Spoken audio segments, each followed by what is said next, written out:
सबसे पहला सवाल मैं विनोद बंसल जी आपसे लेता हूं कि महापंचायत की जरूरत क्यों पड़ गई आज?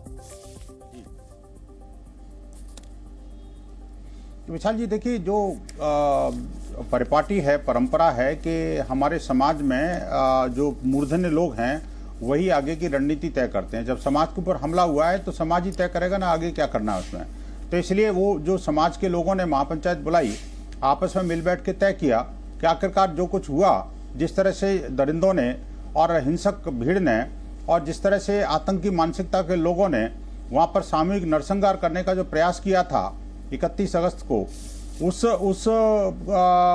उस पर जो है उसका प्रतिकार या उसको वो ऐसा उनको न्याय दिलाने के लिए जो 5 हमारे वीर जवान जो है बलिदान हुए हैं उनको श्रद्धांजलि देने के लिए, और साथ ही साथ हमारी जो अधूरी यात्रा है उसको कैसे पूरा किया जाएगा, इस विषय में चिंतन करने के लिए हिंदू समाज ने ये महापंचायत बुलाई थी।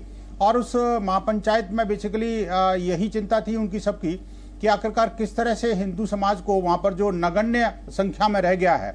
मेवात के अंदर आपको पता है कि 303 गांव हिंदू विहीन हो चुके हैं। 100 से अधिक गांव में हिंदू बहुत अल्पसंख्यक हो गए हैं, बहुत ज़्यादा। और ऐसी स्थिति में जब हिंदू अपने 5 जो प्रसिद्ध मंदिर हैं उन मंदिरों की तीर्थ यात्रा पर भी नहीं जा सकता, तो आखिरकार क्या हम पाकिस्तान में रह रहे हैं? ये चिंता का विषय वहाँ के स्थानीय समुदाय का है। विशाल जी, आप देखिए कि समाज जो है, हमारे यहाँ समाज सर्वसम्मति से निर्णय लेता है और हम सब मिलकर के उसको फॉलो करते हैं। विश्व हिंदू परिषद समाज को उस निर्णय के साथ खड़ा है। हम जो है ये चाहते हैं कि हिंदू समाज का बंसल जी, ऐसे माहौल में ये यात्रा का ऐलान कितना जरूरी है? ऐसे माहौल में इस यात्रा का ऐलान कितना जरूरी है? बहुत जरूरी है विशाल जी। देखिए, वहाँ का हिंदू डरा हुआ सहमा हुआ है। वहाँ पर जिस तरह से हमले हुए और उस हमलों का जो जवाब है, या मैं कहना चाहिए कि उसको जो अधूरी यात्रा रहेगी उस यात्रा को पूर्ण कब करेंगे? आखिरकार इस श्रावण मास में जो अधिमास है उस अधिमास में भी अगर हम अपनी धार्मिक यात्रा को पूर्ण न कर पाए तो आखिरकार कब करेंगे? हम कोई पाकिस्तान, अफगानिस्तान, सीरिया में तो नहीं रहते विशाल जी। विशाल जी, हम भारत के उस क्षेत्र में हैं जहां पर के जो कि देश की राजधानी से चंद किलोमीटर की दूरी पर है। अगर वहां पर भी अगर हिंदू समाज को सुरक्षा नहीं मिल पाएगी, वहां पर भी इस्लामिक जिहादी और आतंकी तत्वों के हौसले इतने बुलंद रहेंगे, तो आखिरकार हिंदू समाज जाएगा तो जाएगा कहां? हरियाणा का जो हिंदू समाज है, जो समुदाय है, वो सारा का सारा इस बात को लेकर बेहद आहत है कि इतनी बड़ी संख्या में होने के बावजूद भी हमारे ऊपर इतना जबरदस्त नरसंहार का प्रयास किया गया और हमारे 5 लोग बलिदान हो गए। तो ये तो अब समाज स्वीकार नहीं करेगा। मैं राशिद शरीफ से एक सवाल लेता हूं, उसके बाद हमारे रिपोर्टर आदित्य सीधे ग्राउंड जीरो से जुड़ रहे हैं, उनके पास जाएंगे। राशिद शरीफ जी, कोई अगर यात्रा निकाल रहा है तो उसको यात्रा निकालने में बाधा क्यों डाली जाती है? कौन लोग इसके लिए जिम्मेदार हैं? सर, इस वक्त तो माहौल ऐसा है, किसी को परमिशन नहीं देना चाहिए, चाहे इधर के लोग हो चाहे उधर के लोग हो। अभी हमारे को इस वक्त शांति चाहिए सर, हमारे को इस वक्त पीस चाहिए। देश का माहौल काफ़ी ख़राब है इस वक्त। आप हरियाणा ले लीजिए, आप जहाँ जहाँ भी है सो आप इस तरीके की घटना हो रहे हैं। आज मेरी अपनी सब दोनों भाइयों से अपील है कि इस तरीके की कोई यात्रा को परमिशन ना दे। अगर यात्रा निकलेंगी तो आपको भी मालूम है गड़बड़ होंगी। अगर यात्रा निकलेंगे फिर एक छोटा सा मसला एक जगह होगा और राशिद जी, माहौल खराब करने के लिए कौन जिम्मेदार है? कौन जिम्मेदार है? जो यात्रा निकाल रहे हैं सर, वो लोग जिम्मेदार है। शुभ यात्रा निकाले, और जो यात्रा पर पथराव करते हैं, क्या वो लोग जिम्मेदार नहीं है? सुनिए सर, सुनिए विशाल जी, राशिद जी, जो यात्रा पर पथराव करते हैं, क्या वो लोग जिम्मेदार नहीं है? विशाल जी, एक मिनट मेरे को बोलने दीजिए सर। अगर हमारे पास भी यात्रा, अगर कोई भी अगर सोच रहा है हिंदुस्तान में निकालने की, तो मैं उसके मैं सख्त है सो उस पर बात करूंगा कि है सो भाई तुम किसी किस्म से यात्रा इस वक्त नहीं निकाल सकते। क्यों? देश के हालात बहुत खतरनाक है सर। कई लोग, एक अभी देखिए आप मणिपुर में क्या हालत है, हरियाणा में क्या हालात है, कितनी नफरत। चलिए राशिद शरीफ जी, मैं आपके पास आऊंगा। आदित्य हमारे सहयोगी पलवल से सीधा जुड़ रहे हैं, जहां पर ये महापंचायत आज बुलाई गई थी। आदित्य, क्या कुछ बड़े फैसले लिए गए आज इस महापंचायत में और आगे का रोडमैप क्या बताया गया है?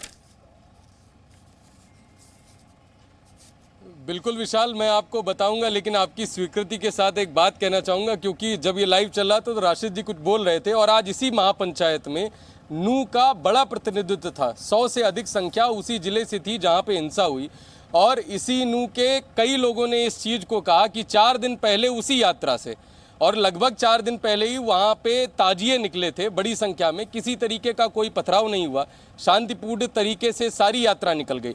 और उसके बाद जी न्यूज़ लगातार ग्राउंड रिपोर्ट कर रहा था। हमने ऐसी तस्वीरें भी देखी हैं जब शोभा यात्रा में लोग निकल रहे थे वहाँ पर पथराव होता है। और वाकई में आपका सवाल बिल्कुल जायज़ था कि जिम्मेदार कौन है, ये प्रशासन भी और सरकार भी इस चीज़ की जवाबदेही तय करे। लेकिन विशाल, आपको बताते हैं कि आज इस हिंदू महापंचायत में बहुत सारी ऐसी बातें हुई जिसको लेकर लगातार आक्रोश लोगों ने दिखाया। किस तरीके से प्रशासन ने लोगों को वहां पर छोड़ दिया था। 6 घंटे बाद नलड़ मंदिर के अंदर 5000 से अधिक लोगों का रेस्क्यू हुआ। इसके अलावा किस तरीके से यहाँ पर जो एसपी थे वो छुट्टी पे चले गए, उसको लेके भी कई सवाल उठाए गए। अभी प्रमुख मांगे क्या रखी गई है 28 अगस्त के लिए आदित्य? बिल्कुल 28 अगस्त के लिए यहाँ पे लोगों का कहना था कि प्रशासन अगर सुरक्षा देता है तो ठीक, नहीं, इस बार की यात्रा में अपनी सुरक्षा हम खुद तय करेंगे। प्रशासन की अनुमति की शायद इस बार ज़रूरत नहीं पड़ेगी। और यहाँ पर 550 से अधिक गांवों को आह्वान किया गया है कि हर गांव, हर घर से एक व्यक्ति इस यात्रा में जुड़े। और जो ये पूरा रूट है ब्रजमंडल यात्रा का, नल्हड़ मंदिर, नू से लेकर फिरोजपुर झिरका और फिर उसके बाद एक और मंदिर जो उसी रूट हाईवे पे पड़ता है, वो 3 जो प्रमुख स्थान है उन स्थानों पर वो यात्रा पूर्ण की जाएगी। जी विशाल, चलिए आदित्य, आप बने रहिएगा, निगाह बनाए रखिए, आपके पास फिर आएंगे। फिलहाल चलते हैं राजीव जेटली के पास। भारतीय जनता पार्टी के प्रवक्ता हमारे साथ जुड़े हैं। राजीव जी, जो महापंचायत में ऐलान किया गया कि 28 अगस्त को दोबारा इस यात्रा को निकाला जाएगा, क्या प्रशासन की तरफ से इसको अनुमति दी जाएगी और आपको लगता है कि अगर यात्रा निकलती है तो शांति बरकरार रहेगी? देखिए, मैं विशाल जी आपको क्लियर करना चाहता हूं कि इस यात्रा के अंदर विघ्न डालने वाले जो पहले लोग थे उनको एक एक को घर से उठाया गया, एक एक को घर से उठाया गया। कई तो आपने देखा आजकल कुछ वीडियो ऐसे डाले जा रहे हैं जिसमें ये बताया जा रहा है कि सरकार ने बहुत कड़ाई से इन लोगों के साथ निपटा है। और कई जगह पे ये बताया जा रहा है कि अत्याचार किया जा रहा है। बताइए, सरकार पर इल्जाम अत्याचार का लगाया जा रहा है कि जिन लोगों ने पत्थर मारे थे उन श्रद्धालुओं के ऊपर, उनके जो मंदिर में, जो नल्हड़ मंदिर में जा रहे थे, जिन्होंने पत्थर मारे थे या जो लोग उसके अंदर संलिप्त थे, उन सबके साथ क्या हासिल किया जा रहा है, मुझे लगता है ये बताने की जरूरत नहीं मुझे टीवी के ऊपर, क्योंकि सरकार ने बहुत कड़े कदम उठाए हैं। उन सभी बिल्डिंगों को डेमोलिश किया है। जिन बिल्डिंग का सहारा लेकर के उसके अंदर से पत्थरबाजी की गई, उन लोगों को डिटेन किया गया है जिनके हाथों में हथियार पाए गए थे।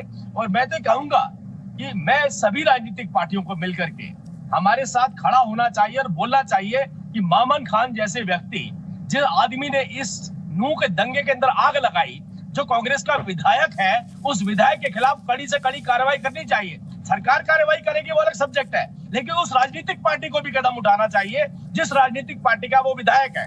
कांग्रेस पार्टी के विधायक मामन खान की वजहों से आज देखिए किस तरीके की आग लगी, किस तरीके से बंटवारा हुआ, किस तरीके से आगजनी हुई, कैसे हमारे होमगार्डों को अपनी जान गंवानी पड़ी। लेकिन जेटली साहब, सरकार तो आपकी है, आपकी सरकार क्या कर रही थी? क्यों इतनी बड़ी हिंसा हो गई और सीआईडी, लोकल पुलिस, ये लोग कहां थे?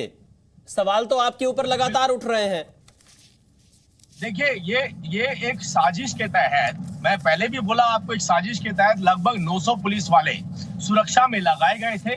पहला अटैक पुलिस के ऊपर किया गया, सबसे पहले पत्थरबाजी पुलिस के ऊपर की गई। दूसरा अटैक साइबर थाने पे किया गया। अब मैं साइबर थाने पे क्यों गया, मैं इसकी वजह बताता हूं आपको। हरियाणा के मुख्यमंत्री मनोहर लाल जी ने एक बहुत बड़ा ऑपरेशन चलाया था, जिस ऑपरेशन के अंदर लगभग 5000 पुलिस वालों को लगाया गया और एक भी पुलिस वाले को आपस में नहीं पता था कि हम कहां जा रहे हैं। और एक साइबर क्राइम के ऊपर, जिसकी FBI ने भी तारीफ करी है, कि साइबर क्राइम के ऊपर बड़ी गहरी चोट लगाई और सैकड़ों जो साइबर क्राइम से जुड़े लोग थे मेवात के, जो पूरी दुनिया को लूट रहे थे, उनको उठा करके सलाखों के पीछे डाला। इसीलिए उसी दंगे करने वाले लोग या कांग्रेस पार्टी के विधायक के चेले चपाटे जो भी रहे हैं, वो उन सबको सबसे पहले उठाया गया, उनके खिलाफ कड़ी से कड़ी कार्रवाई की गई। और हम एक बात बताना चाहते हैं, ये तो भारतीय जनता पार्टी है, भारतीय जनता पार्टी की सरकार है, इसीलिए यहाँ पर यात्रा निकलती है। अगर ये भारतीय जनता पार्टी की सरकार ना होती तो शांत चलिए